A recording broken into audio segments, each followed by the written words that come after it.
Lynx Incorporated is one of the oldest and largest volunteer service groups in the entire country. And here in Memphis, they are involved in everything from the arts to health issues, voting rights, and financial literacy.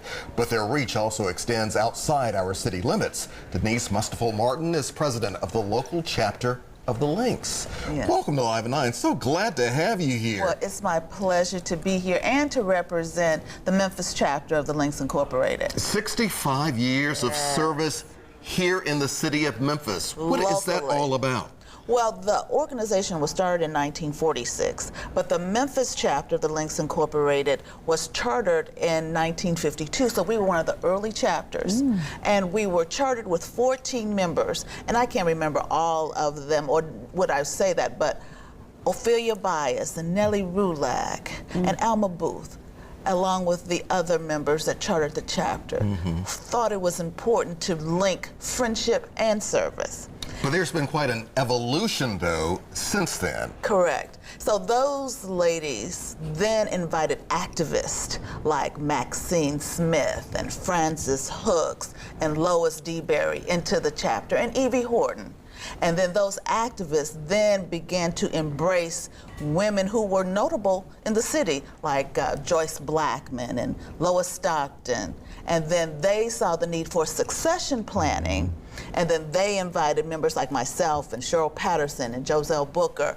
And then those women who were pillars in the community then invited other members, because this organization is by invitation only. So we thought it important to embrace the millennials. And so we invited millennials like Markova Reed and Monica Warden. But we're also so proud to say that our membership includes the First Lady of Channel 3, Marianne Walter. And so as a cohesive group of women dedicated to friendship and service, we now have a membership of 55 women. 13 of which are considered alumni, meaning they've been in a certain time. We do have one platinum member who has been in 30 years or is 80 years old. So as the oldest chapter in Memphis, we have a rich history of activism and philanthropy, and then that connects somewhat to our service model. Originally in 1952, the service model was designed to go into nursing homes and to schools. And how's that service model now really kept in touch with the times? What are we seeing these days, and why change with that? Right. So the way we have seen as we chronicle our history is that we started out small with, like I said, the nursing homes and the schools. Then we evolved to more transformational programming like the Cotillion, where we embraced over 300 young ladies at this point, introducing them to society, preparing them for collegiate life, showing them how to be leaders. And we took that Cotillion model and expanded it to a leadership program.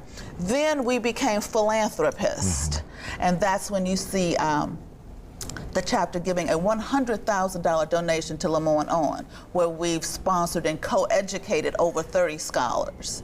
And then you see us making a $50,000 donation to the Ben Hooks Library in honor, of course, Frances Hooks and Ben Hooks. And inspiring women. I mean, inspiring girls to be strong women. I mean, that's the whole mission. That's our mission. And then it's coincident that you asked that. So we embraced philanthropy, then we became the benefactors of philanthropy when we received a $380,000 grant from Merck and Girls Inc. to develop a program we now call It's a Girl's Life. And the It's a Girl's Life program, we found and developed and cultured and nurtured about 30 girls from middle school and followed them all through high school. And then we just graduated our first class, and I'm so proud to say that 90% of the girls that we touched are now in college. Wow. And we were able to give them over $60,000 in tuition assistance. The Lynx still going strong after all these years? Yes. Thank you so much. We appreciate you being here. Yes, it's my pleasure.